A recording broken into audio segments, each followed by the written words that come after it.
குறை தீர்க்கும் குரு பகவானே, குதூகலமான வாழ்வு தருவாய், கடனை அடைத்து கௌரவமாக வாழ வழிவகை செய்வாய் குரு பகவானே. நேயர்கள் எல்லாருக்கும் வணக்கம். இந்த வீடியோவில் மகா குரு பயிற்சி 2025 இதோட பலாபலன்கள் அப்படிங்கிறது தான் நம்ம பார்க்க போறோம். குரு பகவானோட பயிற்சி அப்படிங்கிறது மே மாசம் 14ஆம் தேதி நடக்குது. குரு பகவான் ரிஷபராசியிலேருந்து பயிற்சியாகி மிதுன ராசிக்கு போக போறாரு.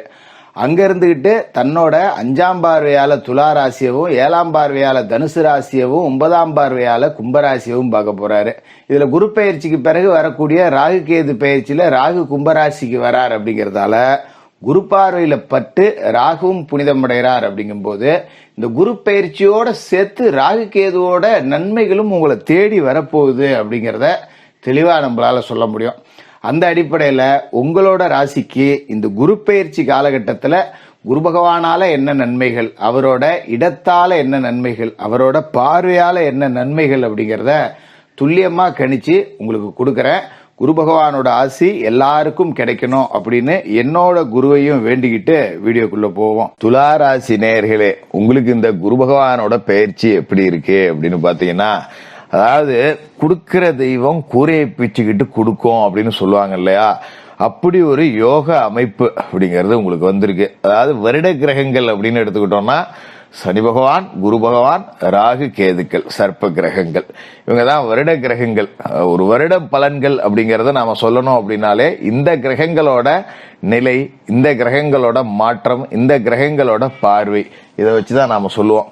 இதுல பாத்தீங்கன்னா சில கிரகங்கள் கொடுக்கிற நிலையில இருக்கும், சில கிரகங்கள் அதை தடுக்கிற நிலையில இருக்கும். இந்த 4 கிரகமே கொடுக்கிற நிலைமையில இருக்கிறது அப்படிங்கிறது ரொம்ப அதிசயமான ஒரு அபூர்வமான கிரக அமைப்பு அப்படிங்கிறது. அப்படிப்பட்ட அமைப்பு துலா ராசிக்காரர்களுக்கு மட்டும்தான் வந்திருக்கு. அதுவும் இந்த விசுவாவசு வருஷம் பிறந்து ஒரு 40 நாள்ல கையில பிடிக்க முடியாத நபர்கள் யாரு அப்படின்னா துலா ராசிக்காரர்கள் தான் அடிச்சு சொல்லலாம். அந்த அளவுக்கு அற்புதமான நேரம். ஏன்னா சனி பகவான் உங்களோட ராசிக்கு 6வது வீட்டுல இருக்காரு. ருணரோக சத்துருஸ்தானம் இருக்கிறதுலயே அற்புதமான இடம். சனி பகவான் இருக்கக்கூடிய 6ஆம் இடம் அப்படிங்கிறது எதா இருந்தாலும் சரி, கண்ணை மூடிக்கிட்டு கடல்ல குதிச்சா கூட முத்து எடுத்துக்கிட்டு வெளியில வரலாம். அந்த மாதிரி ஒரு யோகம் அப்படிங்கிறது தான் 6ஆம் இடத்துல சனி பகவான் இருக்கிறது. நம்மள எப்படியாவது அழிக்கணும்னு நினைக்கிறவன் அவனுக்கே தெரியாம நம்மளை வளர்த்து விடுவான். எதிரிகளாலேயும் நன்மை, நண்பர்களாலேயும் நன்மை, எடுக்கிற முயற்சிகள்ல வெற்றி, எல்லாத்தையும் வாரி கொடுக்கக்கூடிய இடத்துல சனி பகவான் இருக்காரு. இந்த நேரத்துல மே மாசம் 14ஆம் தேதி விசுவாவசு வருட சித்திரைக்கு 31ஆம் தேதி குரு பகவான் உங்களோட ராசிக்கு 8ஆம் இடத்துல இருந்து 9ஆம் இடத்துக்கு வரார். அற்புதமான இடம். இதுக்கு முன்னாடி பாத்தீங்கன்னா அஷ்டமத்துல குரு மாத்திக்கிட்டு அம்மாஞ்சல்லிக்கு பிரயோஜனம் இல்லை, பணமே வரல, பணப்புழக்கமே இல்லை, அன்றாட செலவுக்கு நான் கஷ்டப்பட்டு போயிட்டேன், ஒரு கையில டீ குடிக்க கூட காசு இல்லாம போச்சு, ஒரு பஸ்ஸுக்கு காசு இல்லாம கூட நடந்தெல்லாம் போய் பார்த்துட்டேன், ஒரு 100 ரூபாய்க்கு கூட வழி இல்லாமலாம் நின்று பார்த்துட்டேன். இந்த நிலைமை அப்படிங்கறதெல்லாம் உங்களுக்கு கடந்த காலகட்டத்துல இருந்திருக்கும். இப்ப குரு எங்க வராரு? இருக்கிறதுலயே அற்புதமான இடமான 9ஆம் இட குரு. நீங்க கூட அடிக்கடி கேள்விப்பட்டிருப்பீங்க 9ல குரு அப்படின்னு. அவனுக்குலாம் என்னடா குரு 9ல இருக்குடா அப்படின்னு சொல்லுவாங்க இல்லையா? அப்படிப்பட்ட 9ஆம் இடத்துல குரு பகவான் இருக்கார். நீங்க கேள்விப்பட்டிருப்பீங்க ஓடுனவனுக்கு 9ல குரு அப்படின்னு. அப்போ ஓடுனவன்னா யாரு? வாழ்க்கையை நோக்கி ஓடிக்கிட்டே இருக்கிறவன்.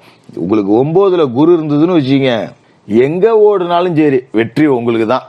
நீங்க ஒருத்தன் உன்னை பிடிச்சி கீழே தள்ளி விட்டான்னா கூட தள்ளி விட்டவன் செவனேன்னு போயிடுவான். கீழே உளுந்த இடத்துல நமக்கு ஒரு அமௌண்ட் கிடைக்கும். அப்பா இதுக்கு தான் தள்ளி விட்டியாடா, சேர்றா சந்தோஷம்டா அப்படின்னு அதை வாரி சோப்புல வச்சுக்கிட்டு நம்ம பட்டுக்கா வந்துடலாம். அப்படிப்பட்ட ஒரு அற்புதமான அமைப்பு 9ஆம் இட குருவால இருக்கு.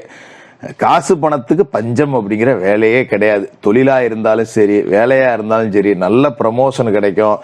செய்தொழில் பாத்தீங்கன்னா 4 பிரான்ச் ஓபன் பண்ற அளவுக்கு வளரும். ஒரு கடை வச்சிருந்தேன், இங்கிட்டு ஒரு கடை திறந்தேன், இங்கிட்டு ஒரு கடை திறந்தேன், ஊர்ல இருக்கிற 4 திசையிலும் என் கடை இல்லாத இடமே கிடையாதுரா அப்படின்னு நீங்க காலரை தூக்கி விட்டுட்டு சொல்லிக்கலாம். அந்த அளவுக்கு வளர்ச்சியை கொடுக்கும் இந்த குரு பேச்சு. சும்மா முக அலங்காரத்துக்காக துலா ராசிக்காரர்கள் சந்தோஷப்படணும் அப்படிங்கிறதுக்கெல்லாம் சொல்ல கிடையாது.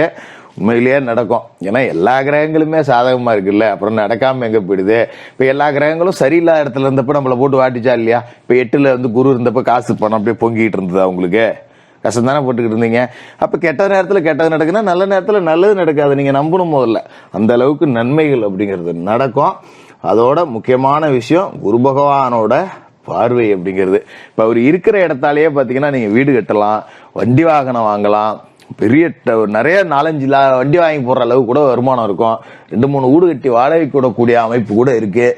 அடையான் ஜோசியர் என்ன செலவுக்கே காசு இல்லாம கஷ்டப்பட்டுக்கிட்டு இருக்கேன் நீ வேற அப்படின்னு சொல்றவங்களுக்கு கூட திடீர் யோகம் அப்படிங்கிறது வரும். அதான் நான் சொன்னேன் எடுத்த உடனே, கொடுக்கிற தெய்வம் கூரையை பிச்சுக்கிட்டு கொடுக்கும் அப்படின்னு.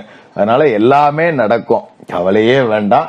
குரு பகவானோட பார்வை அப்படிங்கிறது பாத்தீங்கன்னா உங்களோட சொந்த ராசியிலேயே விழுவுது.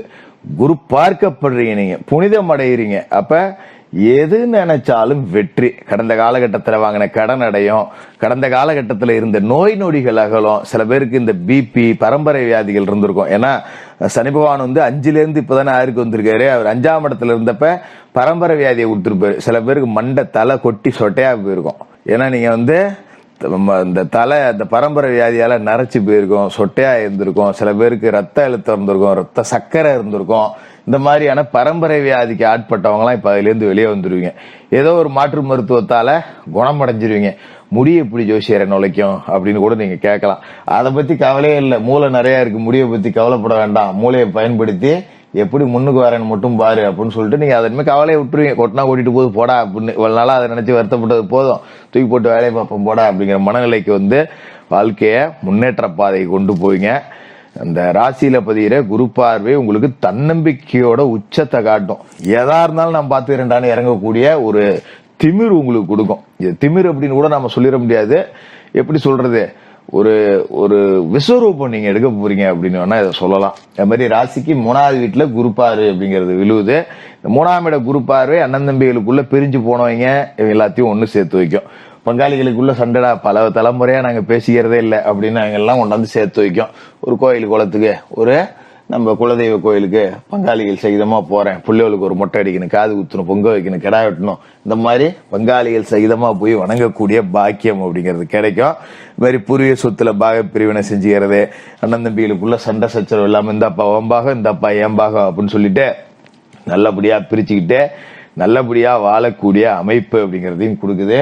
அது மாதிரி உங்களோட ராசியை பொறுத்த வரைக்கும் 5ஆம் இடத்துல குரு பார்வை விழுவுது. இது ரொம்ப அவசியம். ஏன்னா 5ஆம் இடம் அப்படிங்கிறது பூர்வ புண்ணியஸ்தானம், புத்திரஸ்தானம். இங்க குரு பயிற்சி அடுத்த 4 நாள்ல ராகு வராரு. ராகு 5ல உட்கார்ந்தாருன்னா புள்ளையோளுக்கு எடுத்து விடுவாரு. புள்ளையோ ஒழுங்கா படிக்காது, புள்ளையோ நம்ம சொல் பேச்சை கேட்காது, சேட்டை பண்ணும், இப்பெல்லாம் இருக்கும். ஆனா ராகு அங்க வர்றப்பயே குரு பார்க்க புனிதப்பட்டு வராரு அப்படிங்கறதால ராகுவால கெடுதல் செய்ய முடியாது. அப்ப பிள்ளைகளோட கல்வி நல்லா இருக்கும், பிள்ளைகளோட வாழ்க்கை நல்லா இருக்கும், பிள்ளைங்க நம்ம பேச்சை கேட்டு நடந்துப்பாங்க, பிள்ளைங்க நல்லா சம்பாதிப்பாங்க, பிள்ளைங்களோட குடும்பம் நல்லா இருக்கும், நமக்கு புத்திர பாக்கியம் இல்லாதவங்களுக்கு புத்திர பாக்கியம் கிடைக்கும். இப்படி சகலவிதமான நன்மைகள் அப்படிங்கறதும் நடக்க போகுது. இந்த ராகு 5ஆம் இடத்துக்கு வர்றப்ப கேது லாபஸ்தானத்துக்கு போயிடுவார், 11வது வீட்டுக்கு.